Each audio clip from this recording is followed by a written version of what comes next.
Thank you, thank you, thank you for joining us this afternoon for the launch of the first book club.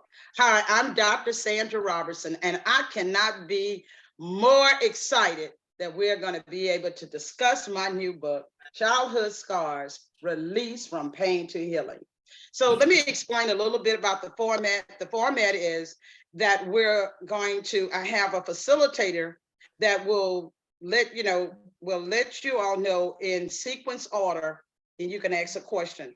Please make sure the questions are no more than about 2 minutes. I will respond, and then we'll move to the next person so that all of the questions can be at least answered within the time. So I'm excited, and I hope you all are as well. And we're going to go ahead and get started with the first question.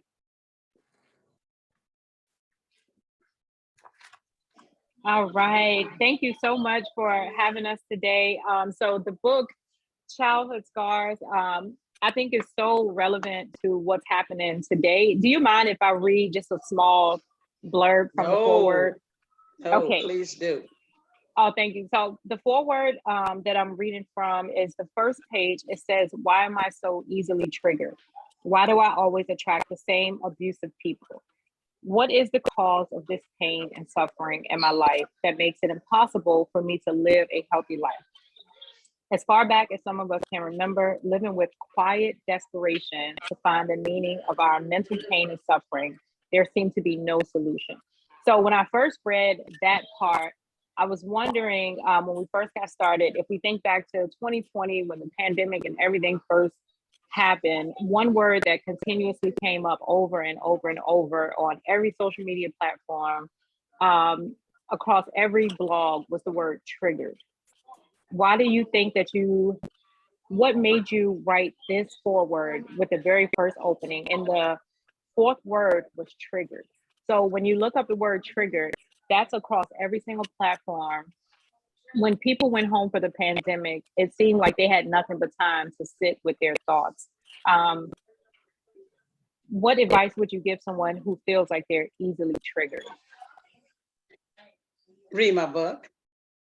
Read my book and gain some understanding about the development of childhood scars and how it originated in your life. Once you read the book and go through all of the chapters, you're going to gain an understanding of what triggered you, because it's something in the book is going to have an aha moment that's going to let you know exactly why your behavior changed. Now, let me give you a little brief overview of it. When you are triggered, it is a sudden reaction to something that is not familiar. In other words, you're unfamiliar with that. And so as you because we live in a world that we're familiar with, it becomes a routine. So when something that happens out of the norm, it will trigger you. You can walk in a classroom and you're so used to it being a certain temperature, and then you can walk in and it can be extremely uncomfortable. It can be either too hot or too cold. That would trigger you. So the next time you walk in that classroom, you're going to be triggered immediately, because you're now what? You don't know what to expect, because you're used to the norm about what, 74. Now you don't know if it's going to be 64 or if it's going to be 80. So when you walk in and it's back to the norm, then you're more comfortable. And that has to be repetitive for about at least 3 to 5 times of that still norm temperature before you now relax and no longer triggered. Next question. Yeah. Miss Marilyn, did you want to go? Oh, sure, I do. Okay. Well, before I go with my question, Sandra, you asked me what was my favorite chapter, and when I read this book, you have what I call Sandra-isms. You can really come up with some some statements that can kind of stick with you, like the parentification. That particular chapter was interesting. But the chapter that I love the most, I think that I liked the most, was the last chapter. Teach me how to love me. And so could you talk maybe about what made you include that chapter, and take it in the direction that you took it? I'm getting emotional right now because when you have been traumatized for years, because when we come into this world, we come and we learn from others, the good, the bad, and the ugly. Yes. All the behavior originated from someone else's behavior. Mm-hmm. And so you use your whole ideological process of who you are. And so you go through all of this and you really don't even know it's trauma, but you know it's not right because you don't feel right about it. And so you lose your identity. Well, really, you don't even know what your identity is because you are following the pattern of someone else. So as I began to really do a lot of research and really start learning Sandra and doing some introspection within myself, I found out one thing, that I didn't love myself. I was too busy loving others, making sure that their needs were met, that I lost sight of my own needs, my own ideological process, my own identity, my own self-introspection. I lost that. So I had to start from the ground up like an infant and learn how to love myself, because I was always taught to love others. And so when I got to the second to the last chapter, which was inner healing, okay, so now you've gone through the inner healing. That means healing from someone else's trauma that was introduced into your life. Now we have learned how to really forgive them. I had to learn to forgive me and to start loving me. And that's the reason, that was the motivation behind that. And I felt that if I felt that way, then some of my readers will feel the same way. So that's what motivated me. I love that question, Miss Marilyn, that you just asked. I want to kind of piggyback off of that question, if you don't mind. So I'll skip over the other question I had and go to this one. Going forward with the book club going forward, do you think that when someone goes in to initially start the work of self-healing, do you feel like, are people really ready to go back and start the process of self-love? Because it sounds easy, but when you start to actually do it, I know so many emotions for people, and this is just speaking for me or like some friends of mine, they feel selfish, they feel neglectful. Why do you think self-love is so hard for people to actually accept it and go forward and do it? Like I had said earlier, you never was taught self-love. You was taught how to love others. You know, you were taught, we're like little robots. We do everything we are told. And so then when you get into adulthood, and a little bit earlier, hopefully this book will introduce it so that you won't wait till adulthood and you start learning earlier. And so I want to see people, especially with book clubs, start the self-introspection. Now, Natalie, it's no time frame. So this can take a lifetime, unfortunately, or it can take a day, which I'm kind of exaggerating with a day, but I don't want to give a time frame because each individual person is going to go through that self-introspection at their own timing. And so for you, it may take you 3 months. For me, it took me a year. You with me? So I cannot say how long it's going to take, because then you're going to get traumatized trying to rush into a process that's going to take you a longer period of time for some of us to be able. And it depends on how much trauma you actually endured during your life and what type of traumas did you endure. You with me? So if it was verbal abuse and that's all you endured, you probably finished faster than someone who did a verbal abuse, parentification, was raped, was beaten, so it's so many things that, like with me, I had a whole conglomerate of them. I didn't just have one specific area, but when I went back to really do an introspection, I found the cause, the root of it. And as I identified with that, I start chipping in some of the other things. I'm still a work in progress. I want to let you all know, you're never going to get to a point where you're not going to be traumatized about something, because it's in here, it's in. But you can learn how to manage. And that's what I want you to, when you say triggers, learn how, because triggers are a reminder that you haven't healed from the trauma. And I like how, and I'm not going to give away too much of chapter 1, but I do like how in chapter 1 you go into what trauma is. Do you feel like you would be able to do a series for everyone? Because I think some people get confused with what trauma actually is. People have trauma from every different area of life. Do you feel like you would be able to do a series on just talking about trauma? That's what the whole initiation of the book. I plan to write a book on each one of the chapters and go in depth into each one of the chapters. But hey, just that sound, that noise can traumatize you. You like with a me? Sound, a smell. Just a sound. And one of my yeah. chapters, they say drown out the noise. Hey, some children are traumatized just from just hearing that word. And yet you'll see someone else that's used to hearing that noise every single day. We're like, what is wrong with her? You with me? So the healing chapter, which is 18, really is going to help with understanding trauma and going through the book. And I'm going to encourage you not to go through the book real quick, that you really take the time to go through the book. You with me? And so that the healing process begins as soon as you start reading the book. You with me?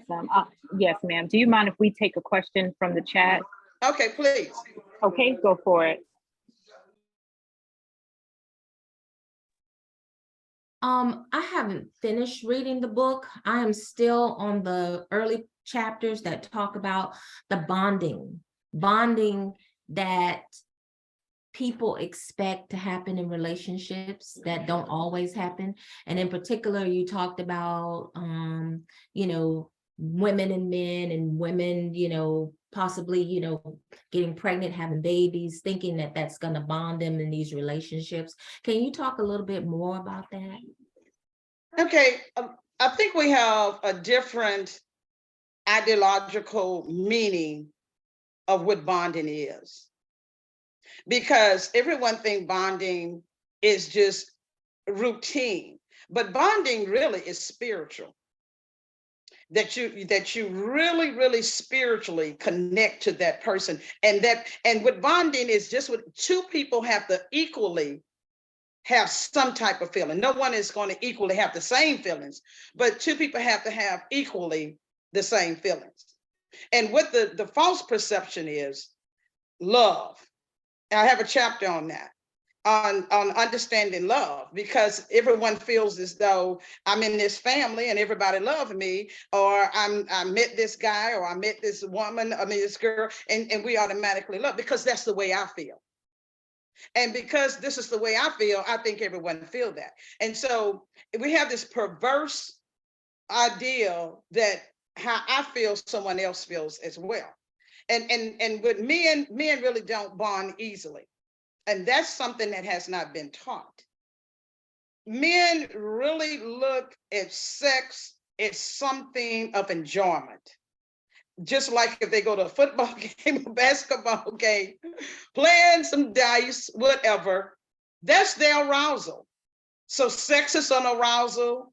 The football game is an arousal. You see how they get all watching a football game, it's an arousal. And so the perception of the woman is that routinely, he and I have been dating for a long period of time. I enjoy him, he enjoy me. And so we engage in a sexual relationship, and we think that that is a bonding, because we have been taught pretty much that the male, female, through sexual interchange, procreation is started and this, that, and the other. And men do not bond easily.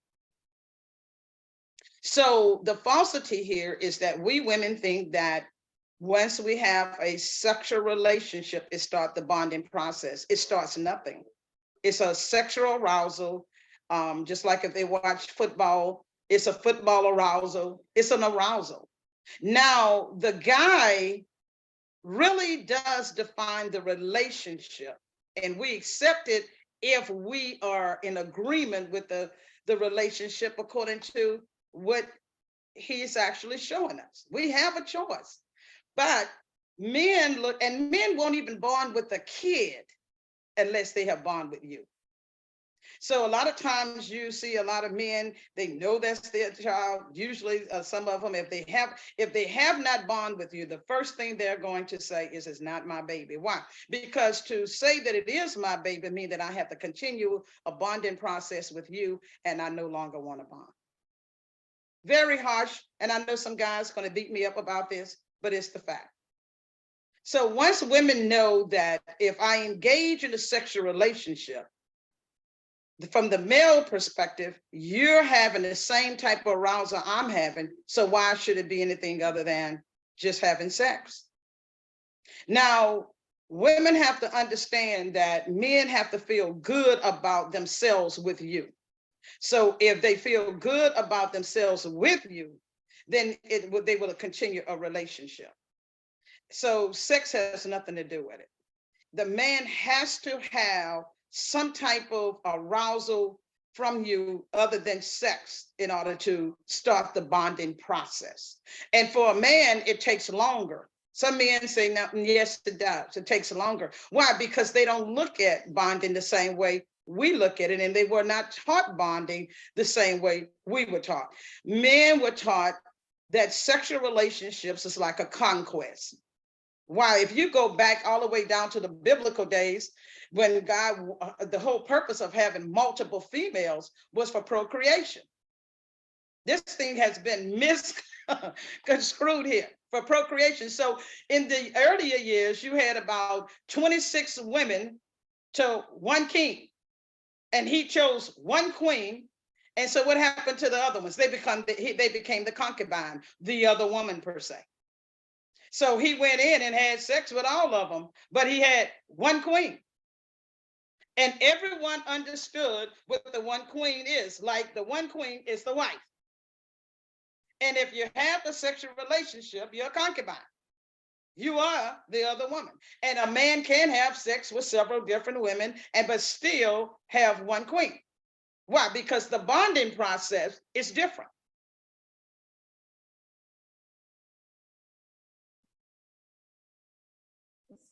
As an author, when you were writing that part, did that come from a place where you had personal experience, or was that coming from a place where you did research? And just to interject and throw in here, I think you should change your name on Zoom to Dr. Sandra Roberston as well. Okay. on your screen name. I need to do that. When I first had Zoom, I wasn't a doctor, although I wanted to be one. Now that I'm a doctor, I'm taking my time. Thank you, daughter. I'm going to make sure I make that correction. But okay. To be honest with you, I grew up with a whole ton of cousins, males, and listening from them and how they talk to different, about their relationships, it was the same. And I used to always ask my older brother, Jackie, what is going on? And he's the one that told me, we're just having sex. Like, wow.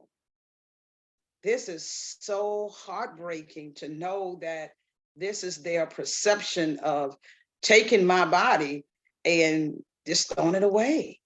You with me? And so for a long time, I really wanted to speak on that. It's just that it wasn't the time to speak on it.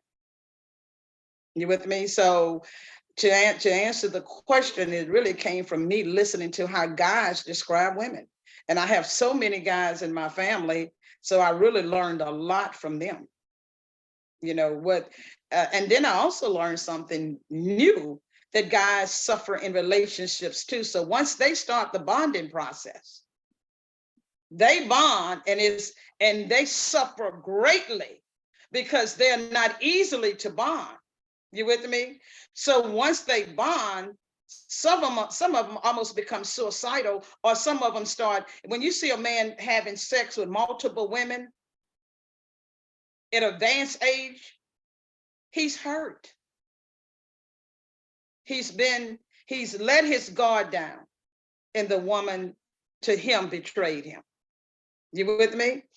And so therefore now he's preference in my mind, I'm not gonna love, I'm just gonna have sex and that's it. Because they really, once they bond, they're really more intently in that relationship. And when it's over, they're devastated because their manhood is affected. I let myself love, and this is what I got. Whereas the women, on the other hand, can move on quicker. And I know some women will say, yeah, some women will say, no, that's not true. Yes, you can. We can move on quick because we are used to the situation. You with me? And I think we're used to the bonding experience and the letting go experience a lot more than men. But going forward, we have the first book, and I'm not rushing you to write a second book. That's not what I'm doing at all. But do you feel like there would be like a class or like maybe a 6-week or 8-week session that you would be willing to do online, like maybe across the different platforms, maybe TikTok or Facebook or somewhere that could reach like a much younger audience? Because I feel like a lot of younger people, even as early as the age of 16, just being a high school teacher, they need this, but they don't know where to get it because their peer circle is 16 to 21. So they haven't really, they're all going through the same thing. So it's like they can't really learn from one another, you know, because they're all still in that same area of life. Do you feel like you would be, as an author, able to do like a question and answer session or like a weekly something that young people can join in? Okay, I can't commit to a week, but I can commit to doing sessions. The whole motivation behind this book was not for my age level. It was to reach the younger generation. And that's why I'm so passionate of making sure that this book gets into the household of every young girl, starting from the age 10. Once the young female start her menstrual cycle, if not before, this book, she should have this book. This book should be the segue that this child be able. Now, I do have some big words, and there are people were telling me, you have some big words. Well, good. Expand your vocabulary. Nothing's wrong with. Well, you are Dr. Sandra Robertson, so I would. Yes, I am. I'm gonna write according to my training.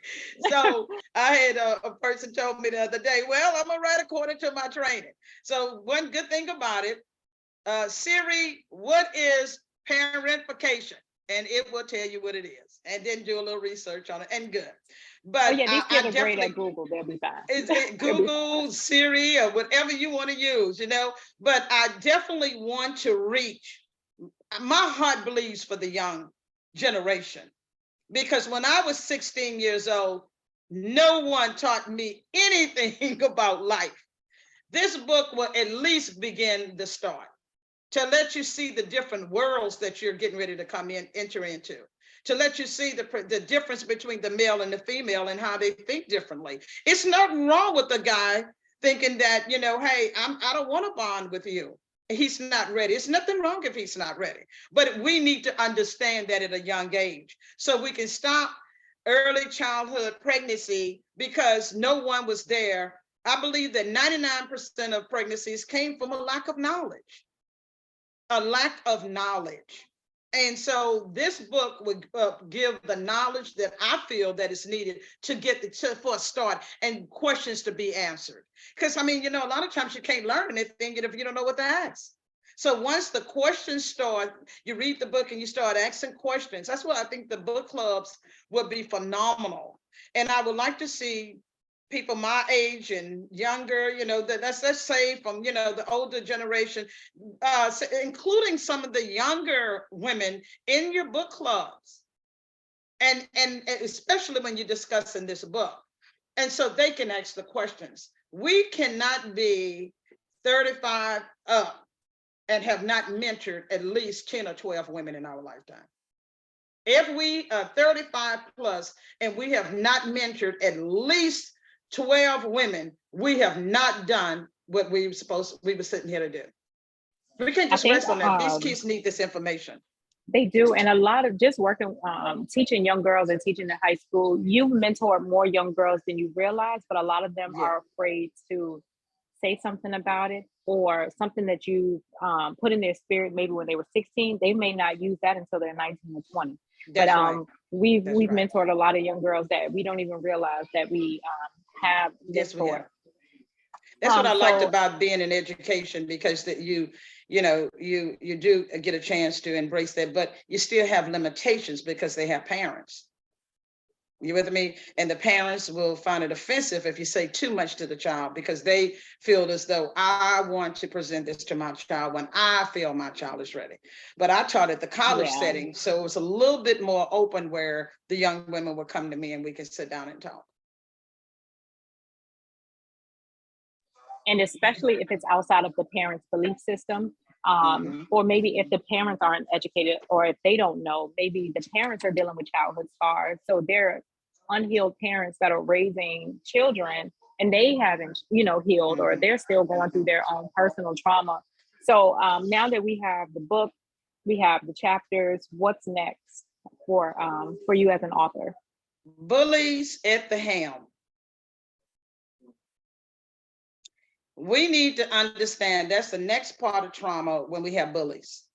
And it's going to, just like when you open up the book for childhood scars, and you were amazed at how childhood scars got, really developed into a individual, you're going to be even equally amazed. All of my books are going to be trauma based.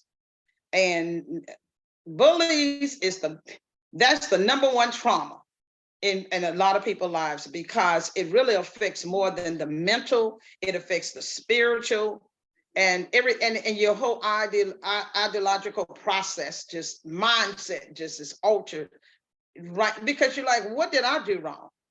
You did nothing wrong. It's something, you're doing everything right, and that person has insecurities there that come from childhood scars that they need to do an introspection to be able to understand the differences in people and character. So the next book will be Bullets at the Ham, and then I'm gonna do a very, very, very intense book on relationships when I get down to the nitty gritty. And so what qualifies me for all of this? Because I was traumatized in every area that I'm getting ready to write about. Okay, every area that I'm getting ready to write about, believe me, I experienced some level of trauma. Did we have any more questions from the chat?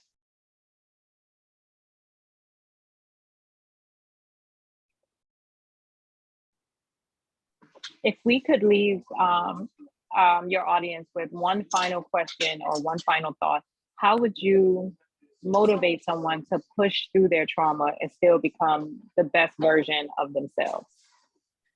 I'm gonna answer that with my girlfriend sitting over here had not read my book, Cecilia, and she said, and I asked her, she said, well, I opened up chapter 8. And so I was at her retreat, and I'm like, okay.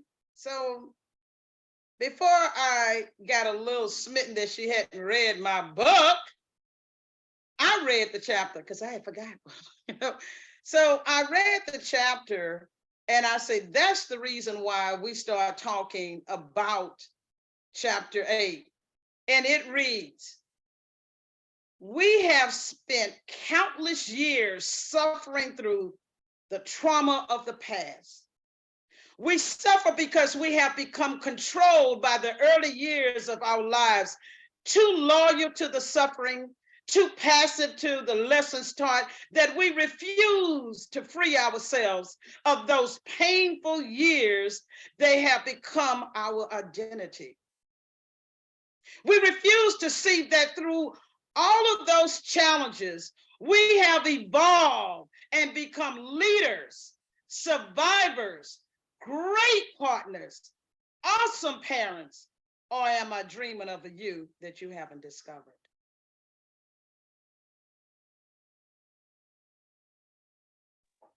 Thank you so much for that. I appreciate it. If you don't mind, our next talk, do you mind if we lead in with chapter 8?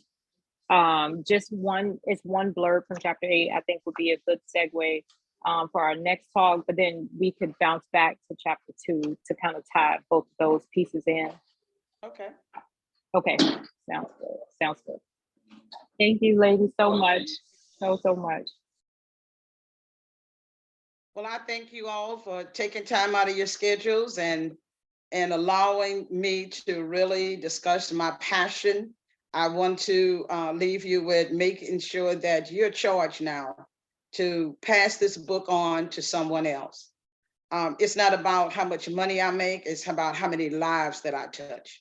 So this Christmas, I'm working on a workbook. This Christmas is the gift that you need to give. If you have a young lady in your family, this is the book that you want to give. Don't go buy a gift card to Nike.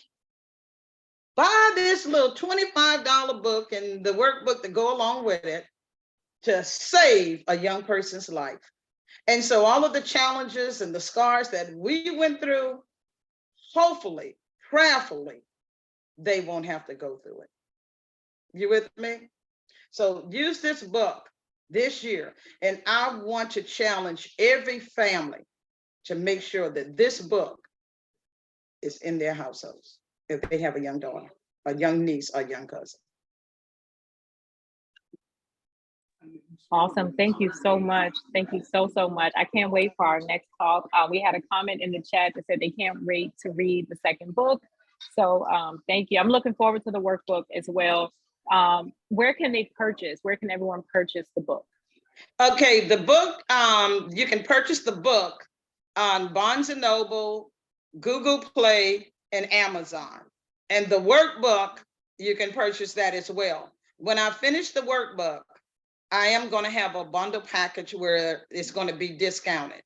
If you have already purchased the book, you will have to text me, messenger me or something of that nature, and I will send you the discounted rate. Of course, you have to pay shipping and handling, so you have to wait and see if it's worth it or not.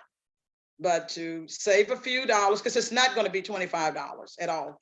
I don't want to quote a price because I haven't written it yet, but it definitely would not be $25. You with me? So definitely we'll do that. I will give you a discount if you have the book. That's awesome. Thank you. I think we can't put a price on healing. So it's going to be well worth it for a lot of people to actually purchase this as well as the workbook. So I'm so excited for what's to come. And I hope you all have a wonderful day. Thanks again. Bye-bye. Do you know Thomas back?